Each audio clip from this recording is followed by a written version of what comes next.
Tahimik ang baryo ng San Roque, isang lugar na naliliblib at tila nakakulong sa pagitan ng mga bundok at masukal na gubat. Sa gitna ng kapayapaan ay ang tahanan ng isang matandang albularyo na kilala sa pangalang Mang Isko.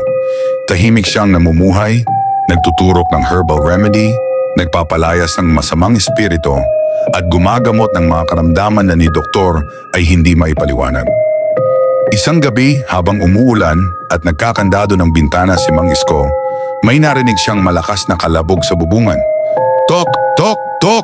Hindi iyon tunog ng ulan. Pagbukas niya ng pinto, wala siyang nadatnan. Ngunit may naiwan, balahibo ng hayop na itim, mahaba at nanlilimahid sa dugo. Kinuha niya ito at pinuslit sa kanyang lumang sisidlang yari sa bao. May paparating, bulong niya sa sarili habang inaabot ang kanyang sagradong punyal na may ukit ng mga sinaunang dasal. Kinabukasan, dumagsa ang mga tao sa bahay ni Mang Isko. May batang nawawala.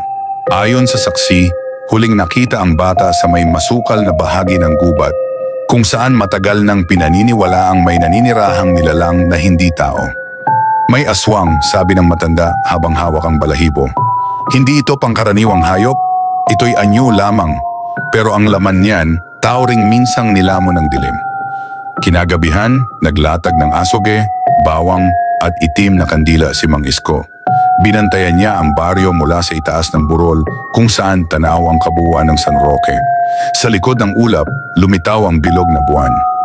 At doon niya ito nakita isang nilalang na naglalakad sa bubong ng bahay. Baloktot ang mga tuhod, may pakpak na manipis na parang balat ng paniki. At mata na kasing pula ng baga. Dahan-dahan itong bumaba sa bubong, papasok sa bahay ng buntis. Ngayon lalabanan kita, sigaw ni Mang Isko habang ibinato ang isang boteng may langis ng niyog at durog na dahon ng bayabas. Napasigaw ang nilalang, lumiyab ang balat nito. Nagsimulang lumabas ang tunay niyang anyo. Hindi ka na makakatakas, sigaw ng albularyo. Biglang bumigwas ang aswang, tumilapon si Mang Isko.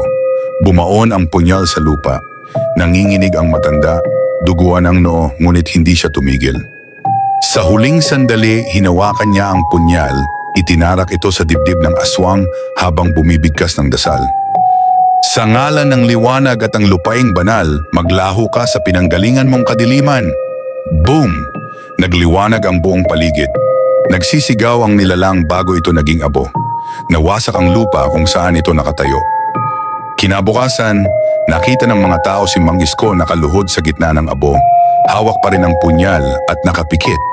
Buhay, pero matamlay. Isang ngiti lang ang ibinigay niya. Panandalian lang ang katahimikan, pero habang may liwanag, lalaban tayo.